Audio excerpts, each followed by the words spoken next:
আসসালামু আলাইকুম। ঘরে থাকা কিছু অল্প উপকরণ দিয়ে স্পেশাল রোস্ট রান্না করব।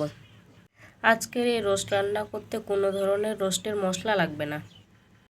তার জন্য প্রথমে আমি নিয়ে নিচ্ছি মুরগির রানগুলোকে, দিয়ে দিচ্ছি হাফ চামচ করে হলুদ, মরিচ ও লবণ। মশলাগুলোকে ভালোভাবে রানগুলোর সাথে মাখিয়ে নিব।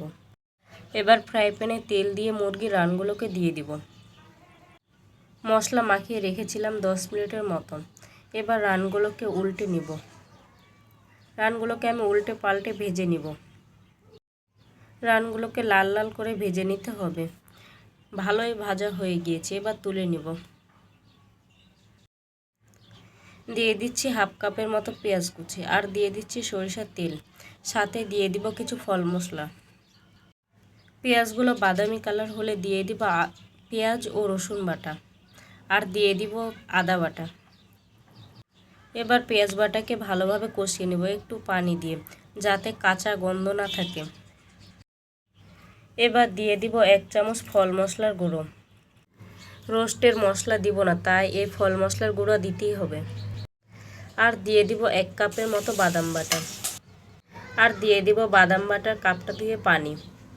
এই পানিতে কিছুক্ষণ কষিয়ে নিব। ঢাকনা দিয়ে ঢেকে ঢেকে কষে নিলে ভালো হয়। বেশ কিছুক্ষণ সব কিছু কষিয়ে নিতে হবে। কষানোর পরে অল্প পানি দিয়েছিলাম। এবার দিয়ে দিব ভেজে রাখা রোস্টগুলোকে। মশলার সাথে রোস্টগুলোকে ভালোভাবে মিশিয়ে নিব।